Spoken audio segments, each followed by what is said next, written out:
बच्चों, आपने last video में कोऑर्डिनेशन नंबर में हमसे कोई बेसिक इन्फॉर्मेशन ली थी, जैसे मॉलिक्यूलर सॉल्ट क्या होते हैं, डबल सॉल्ट, कॉम्प्लेक्स सॉल्ट क्या होते हैं। आप लोगों ने हमसे पढ़ा था उसमें डेंटिसिटी क्या होती है, मोनोडेंटेड, बाईडेंटेड, ट्राईडेंटेड, टेट्राडेंटेड और हेक्साडेंटेड लिगेंड। ये आपने लास्ट वीडियो में पढ़ा था, लगभग 50 मिनट का वो वीडियो था। ठीक है, आज ही के दिन आपको ये वाला वीडियो भी मिल जाएगा और इसमें हम लोग को 2-3 छोटे छोटे पॉइंट्स पढ़ने हैं। चिलेटिंग लिगेंड,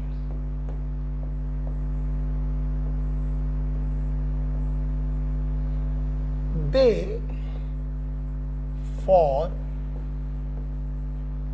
5 or 6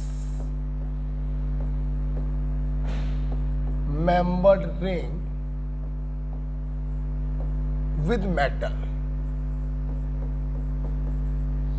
ऐसे लिगेंड जो जब अपने लोन पेयर को मेटल को डोनेट करते हैं तो वो मेटल के साथ 5 और 6 मेंबर रिंग का फॉर्मेशन करते हैं। मैं आपको बताना चाहूंगा बेटा कि मोनोडेंटेड को छोड़ दो, बाकी सारे लिगेंड जो होते हैं वो चिलेटिंग लिगेंड्स होते हैं।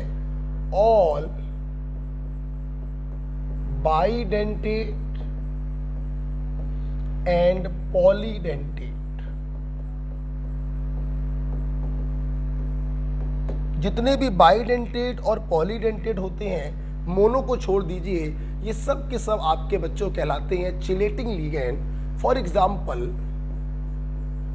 ये मान लीजिए ऑक्जेलेट है,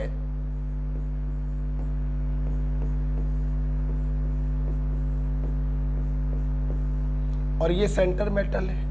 अब ये बाईडेंटेड लिगेंड है, इसने बेटा क्या किया, अपने 2 लोन पेयर डोनेट करे, और जब डोनेट किए तो आप खुद देखिए 1 2 3 4 5 मेंबर रिंग का फॉर्मेशन हो रहा है। Yes, this is a chelating ligand. यहां पर मैं आपको यह भी बताना चाहूंगा कि जितनी ज्यादा डेंटिसिटी होगी उतना ज्यादा उसका चिलेटिंग इफेक्ट होगा। जितना ज्यादा चिलेटिंग इफेक्ट होता है, कॉम्प्लेक्स का स्टेबिलिटी भी उतना ज्यादा हो जाता है। मतलब यहां पे हम लोग एक पॉइंट ये लिख सकते हैं कि stability of complex is directly proportional to chelating ligand. और आपको जानकर ये खुशी होगी कि चिलेटिंग लिगेंड के द्वारा कॉम्प्लेक्स की स्टेबिलिटी को बढ़ाना कहलाता है चिलेट इफेक्ट। चिलेटिंग लिगेंड के द्वारा कॉम्प्लेक्स की स्टेबिलिटी को बढ़ाना कहलाता है चिलेट इफेक्ट। जैसे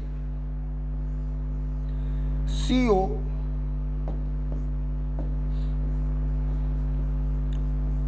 CH3NH2 का होल 6, एक मैंने आपको ये दिया, एक मैंने आपको दिया CO EN का होल थ्राइस, और एक मैंने आपको दिया CO डाई EN का होल ट्वाइस। ठीक है, सुनना बेटा, आप लोग को मालूम है this is the monodentate ligand. Ammonia हो या कोई भी एमीन हो, ये मोनोडेंटेड होते। Ethylene diamine, this is the bidentate, और di ethylene triamine, this is the tridentate. मतलब बाईडेंटेड और ट्राईडेंटेड चिलेटिंग लिगेंड होते हैं, तो ये दोनों कॉम्प्लेक्स की स्टेबिलिटी को एक्स्ट्रा बढ़ाएंगे, तो इन दोनों का स्टेबिलिटी इससे ज्यादा होगा। इन दोनों को कैसे कंपेयर करेंगे, जितनी ज्यादा डेंसिटी होगी उतना ज्यादा चिलेट इफेक्ट होगा। So this is the order of stability, this is the order of stability.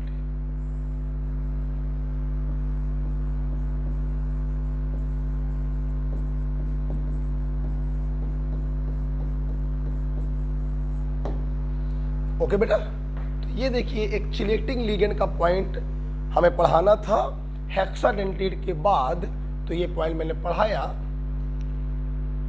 Denticity से रिलेटेड सारे पॉइंट्स बच्चों खत्म होते हैं। अब यहां पर हमारे सामने पॉइंट आएगा कोऑर्डिनेशन नंबर और इफेक्टिव एटॉमिक नंबर। ये 2 पॉइंट बेसिक और रह गए हैं और इसके बाद सीधे स्टार्ट होगा IUPAC नोमेनक्लेचर। तो आप इसको पॉज करके लिख लीजिएगा, मैं आगे बढ़ना चाहूंगा। ओके, अगला बेटा पॉइंट जो मैं आपको पढ़ाना चाहता हूं दैट इज कोऑर्डिनेशन नंबर। देखिए डेंटिसिटी का मतलब है लीगेंड द्वारा दिए गए कोऑर्डिनेट बॉन्ड, दिए गए लोन पेयर। मतलब denticity is associated with ligand, coordination number is associated with centre metal. Centre metal जितने कोऑर्डिनेट बॉन्ड एक्सेप्ट करता है वही उसका कोऑर्डिनेशन नंबर कहलाते हैं। मतलब लिख सकते हैं total coordinate bond accept by centre metal. जितने coordinate bond centre metal accept करता है वही उसका कोऑर्डिनेशन नंबर कहलाता है। फॉर एग्जाम्पल सुनिए, इसका मैं फार्मूला भी एक बच्चों को बताता हूं, लेकिन उससे पहले आप लिखिएगा मत। कोऑर्डिनेशन नंबर को हमेशा वर्बली निकालने का प्रयास किया करिए, मुंह जबानी। फार्मूले का इस्तेमाल मत करिए, वर्बली निकालने का प्रयास कीजिए। कैसे? एथिलीन डाइएमीन बाइडेंटेट है, तो एक ईएन से 2 कोऑर्डिनेट बॉन्ड जाएंगे, तो 2 ईएन से 4 जाएंगे। ठीक। क्लोरीन जो है वो मोनोडेंटेट है, एक क्लोरीन से 1 जाएगा तो 2 क्लोरीन से 2। तो कोबाल्ट ने कुल कितने कोऑर्डिनेट बॉन्ड एक्सेप्ट किए? 6। तो इसका कोऑर्डिनेशन नंबर क्या हो गया? 6। कैसे निकाला आपने? एक एथिलीन डाइएमीन से 2, तो 2 एथिलीन डाइएमीन से 2 दूनी 4 प्लस एक क्लोरीन से 1, तो 2 क्लोरीन से 2 × 1 बराबर कितना आ गया? 6। यही तो आपने किया कोऑर्डिनेशन नंबर। हाँ, तो हमेशा कोऑर्डिनेशन नंबर को वर्बली निकाला करो। रही बात फार्मूले की, बेकार फार्मूला है, फिर भी लिखना चाहो देख लो। आपने क्या किया? आपने नंबर में उस लीगेंड की डेंटिसिटी से मल्टीप्लाई किया और सबको उठाकर जोड़ दिया। तो मैं ये लिख सकता हूं कोऑर्डिनेशन नंबर बराबर number of particular ligand multiplied by its denticity, और सबको उठाकर जोड़ दो। मैं इस फार्मूले को इस्तेमाल करने के लिए कभी नहीं कहता हूं, मैं हमेशा कहता हूं कि आप वर्बली निकाल लिया करिए। ठीक है, आप इसको लिख लीजिए और फिर आइए हम लोग इसके एग्जाम्पल करते हैं।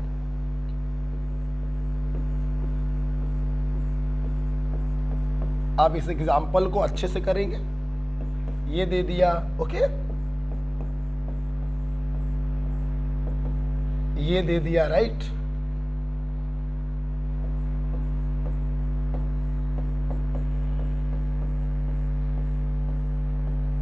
ये दे दिया,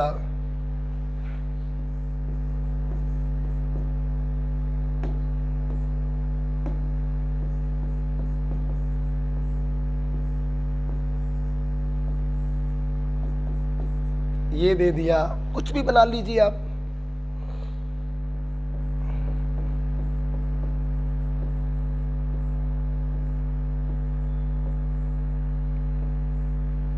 ये दे दिया,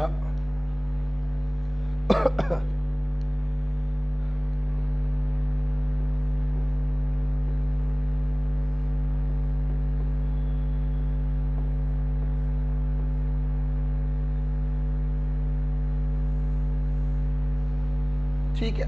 बनाने को और भी बहुत सारे बनाए जा सकते हैं।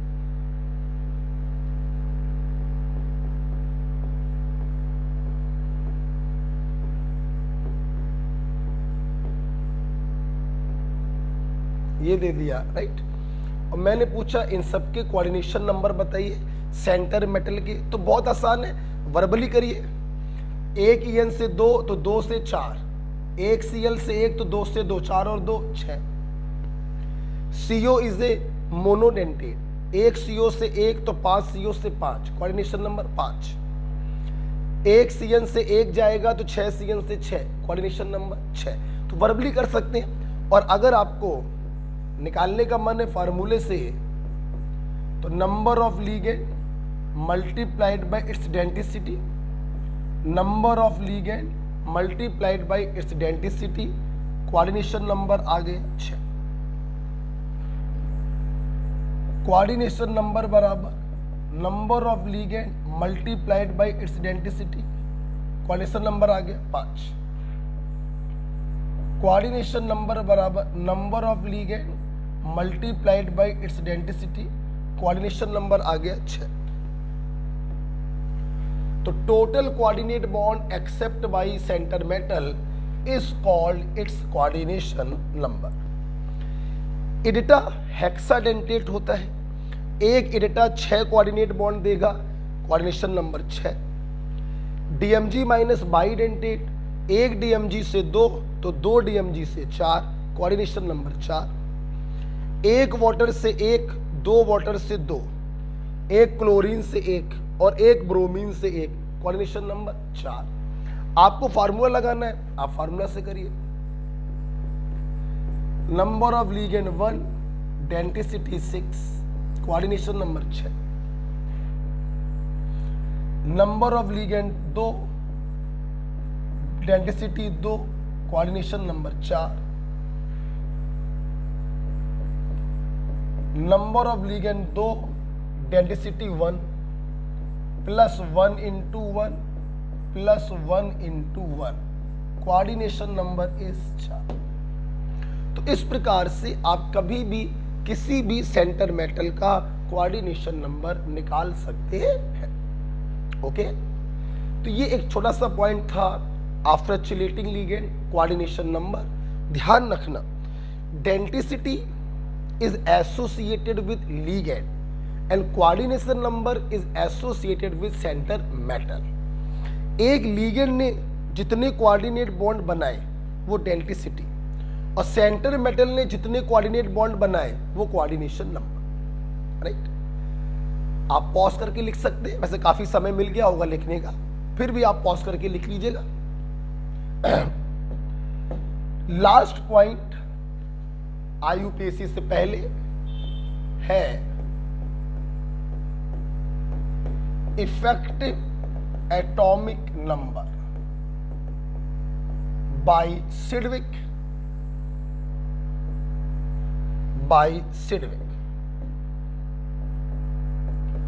बच्चों ध्यान रखना, जिस प्रकार से coordination number is associated with centre metal, effective atomic number is also associated with centre metal.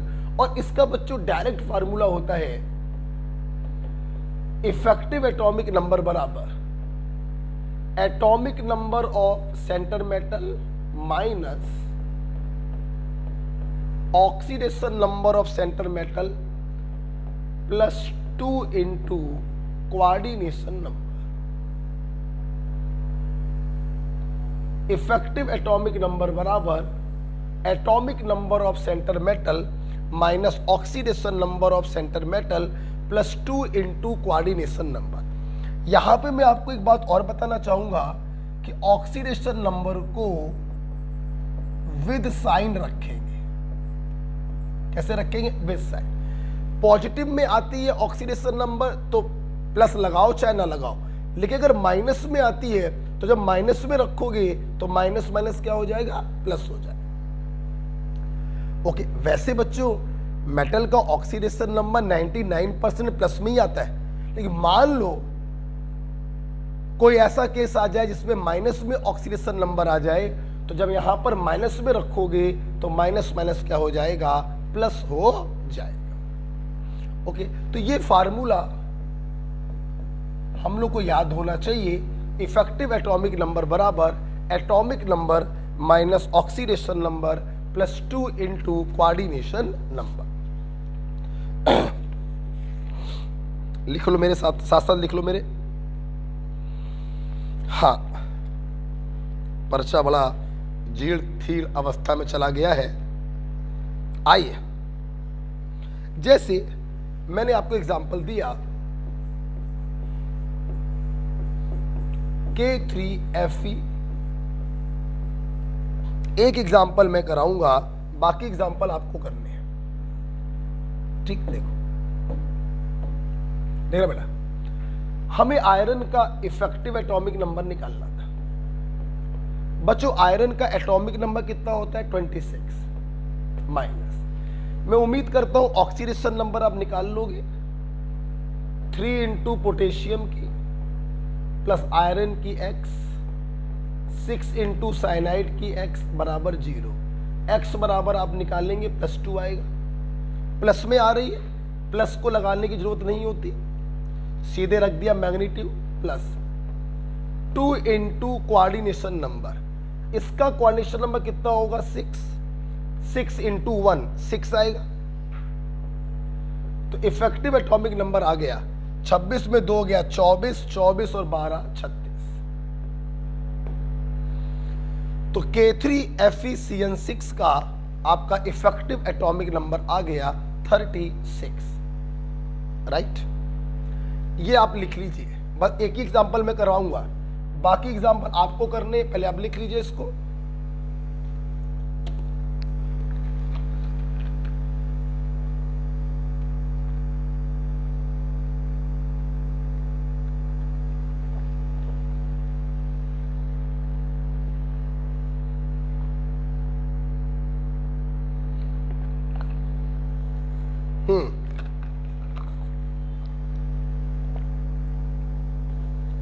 लिख लिया होगा। आइए,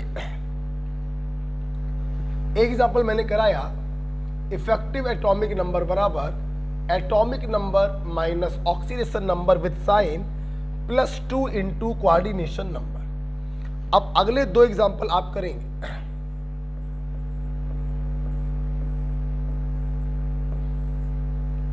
एक ये करना है आपको और एक ये करना है। वीडियो को पॉज करेंगे और फिर आप इसको करके देखेंगे।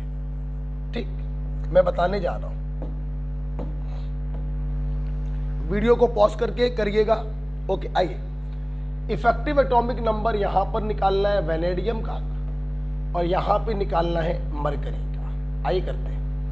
एटॉमिक नंबर, वेनेडियम का एटॉमिक नंबर होता है 23, सेक्टिव 21, 22, 23। वेनेडियम का एटॉमिक नंबर होता है 23 माइनस, बात करेंगे ऑक्सीडेशन नंबर की, निकालिए x प्लस 6 इंटू 0 बराबर -1। तो x बराबर, देखा बेटा आपके सामने केस आ गया जहां पे ऑक्सीडेशन नंबर -1 में है, प्लस 2 इंटू कोऑर्डिनेशन नंबर समझ गए होंगे 6 होगा। आप देखिए माइनस माइनस प्लस हो जाएगा, तो 23 और 1 24, 24 और 12 36। VCO6 माइनस में आप देख सकते हैं इसका इफेक्टिव एटॉमिक नंबर 36 आया। आई होप आप लोगों का सही हुआ होगा। इसमें आइए, मरकरी का एटॉमिक नंबर बच्चों होता है 80, जिंक कैडमियम मरकरी 30, 48 और 80। ना मालूम हो तो लिख लीजिए।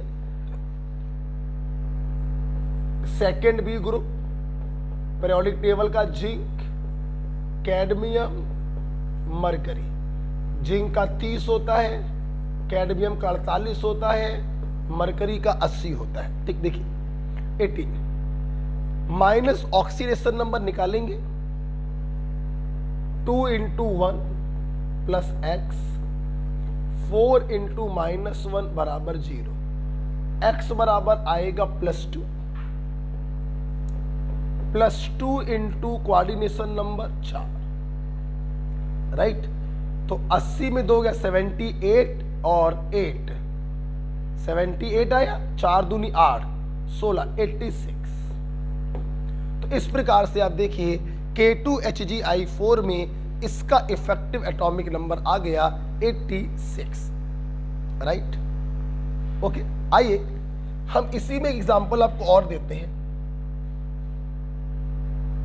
थोड़ा छोटा कर दिया, आपको प्रॉब्लम नहीं होगी, क्योंकि मैं एक एग्जांपल और लिखना चाहता हूं, कुछ दिखाना है आपको। मैंने एग्जांपल बच्चों मान लो ये लिख दिया, K3FeCl6, जानबूझ के एग्जांपल लिया। वीडियो को पॉज करके आप इसका इफेक्टिव एटॉमिक नंबर निकालेंगे, ठीक। मैं बताने जा रहा हूं वो, अच्छा K3 है, K3 मैं ले चुका हूं, तो मैं यहां पर K4 कर देना। K3 में ले चुका हूं, तो मैं यहां पे K4 कर दे रहा।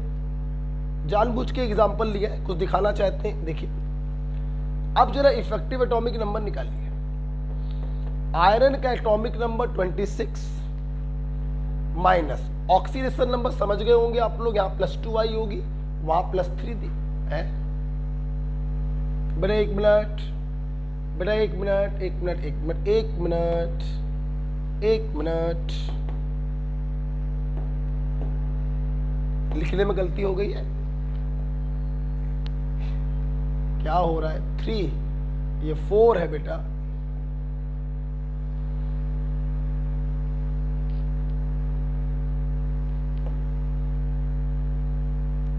ये 4 है, 4 कर क्या दिया ये? अरे ये तीसरा बैच ले रहे हैं, तो शायद उसी के नशे में है, कुछ भी लिख दिया। 6 into -1, sorry, listen to me, ये K4FeCl6 था। 26 minus oxidation number 4 into 1 plus x plus 6 into -1 बराबर 0, x बराबर 2। हाँ सॉरी बेटा, वो लिखने में पता नहीं क्या लिख गए थे, खैर सही कर दिया मैंने। हाँ अब जरा इसमें आ जाते हैं, इसको भी सही करना पड़ेगा।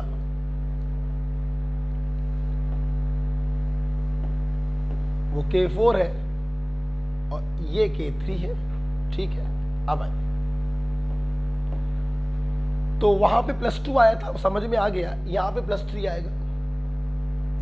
तो इफेक्टिव एटॉमिक नंबर बराबर atomic number minus oxidation number +2 into coordination number. 26 में 3 गया 23, 23 और 12 35। आप देखिए वो बड़ा लिखने में मिस्टेक हो गई थी, यहां पर K4 होना चाहिए था। उम्मीद करते हैं आपको समझ में आ गया होगा। आइए अब ये देखिए बेटा, हम लोग क्या देख रहे हैं कि इस वाले कॉम्प्लेक्स में आयरन का इफेक्टिव एटॉमिक नंबर 36 है, जबकि इस वाले कॉम्प्लेक्स में आयरन का इफेक्टिव एटॉमिक नंबर 35 है। हमारे स्टूडेंट को ये मालूम है कि इनर्ट गैसेस होती हैं हीलियम, नियन, आर्गन, क्रिप्टन, जिनन और रेडॉन। 2, 10, 18, 36, 54, 46। सुना बेटा, अगर किसी एटम का effective atomic number inert gas के बराबर है, तो हम कहते हैं कि वो कॉम्प्लेक्स नोबल गैस रूल को फॉलो करता है। ये भी नोबल गैस रूल को फॉलो करेगा। 86 नोबल गैस रूल को फॉलो करेगा, लेकिन 35 वाला जो है ये नोबल गैस रूल को फॉलो नहीं करेगा। बस मैं यही आपसे कहना चाहता था। मैं बात फिर से सॉरी बोलना चाहूंगा, वहां पे मैं गलत लिख गया था, अब सही है सब कुछ। तो हम लोग ने देखा कि अगर किसी एटम का effective atomic number inert gas के एटॉमिक नंबर के बराबर आ जाता है, तो हम कहते हैं कि वो कॉम्प्लेक्स नोबल गैस रूल को फॉलो करेगा। ऊपर के 3 नोबल गैस रूल को फॉलो कर रहे हैं, 36, 36, 86, जबकि लास्ट वाला जो है ये नोबल गैस रूल को फॉलो नहीं करेगा। इसका इफेक्टिव एटॉमिक नंबर 35 आया है।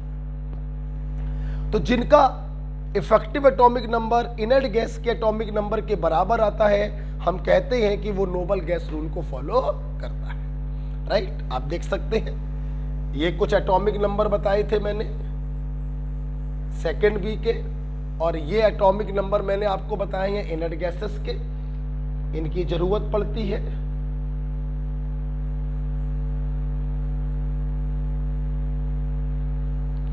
राइट, आइए बेटा, अब मैं इफेक्टिव एटॉमिक नंबर में एक लास्ट क्वेश्चन आपको कराना चाहूंगा, जरा उसको भी देखिएगा। एक लास्ट क्वेश्चन है बच्चों, ये लिख लिया होगा।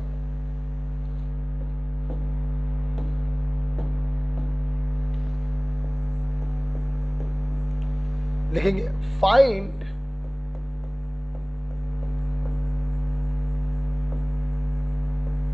Value of X in CrCO का होल x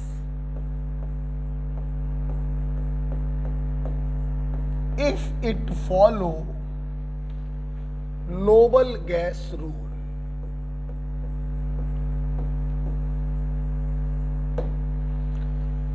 आपको x की वैल्यू बतानी है अगर ये नोबल गैस रूल को फॉलो करा। वेरी सिंपल, अगर ये नोबल गैस रूल को फॉलो कर रहा है तो क्रोमियम का इफेक्टिव एटॉमिक नंबर उसी पीरियड की इनर्ट गैस के बराबर होगा। क्रोमियम चौथे पीरियड का होता है और चौथे पीरियड की इनर्ट गैस होती है क्रिप्टन, हीलियम, नियन, आर्गन, क्रिप्टन, और क्रिप्टन का एटॉमिक नंबर होता है 36। इसका मतलब ये हुआ कि इफेक्टिव एटॉमिक नंबर जो होगा वो क्रिप्टन के एटॉमिक नंबर के बराबर होगा, दैट इज 36। और इफेक्टिव एटॉमिक नंबर निकालते कैसे हैं? एटॉमिक नंबर जो कि 24 होगा, ऑक्सीडेशन नंबर 0 होगा, plus 2 into coordination number x होगा। एटॉमिक नंबर कितना होता क्रोमियम का? 24। यहां पर ऑक्सीडेशन नंबर क्या होगा? 0, और 2 इंटू कोऑर्डिनेशन नंबर क्या होगा? x। नोबल गैस रूल को फॉलो कर रहा है। सॉल्व कर लीजिए, x बराबर आएगा 6। ओके, तो इस प्रकार के क्वेश्चन भी आ जाते हैं। राइट बेटा, तो बच्चों आज के दिन आपको 2 क्लिप मिलेंगी, 50-50 मिनट की 2 क्लिप होंगी। इफेक्टिव एटॉमिक नंबर तक आप पढ़ लेंगे और कल आपको इसके आगे मिलेगा IUPAC नॉमेनक्लेचर। ओके बेटा, ओके बेटा, थैंक यू।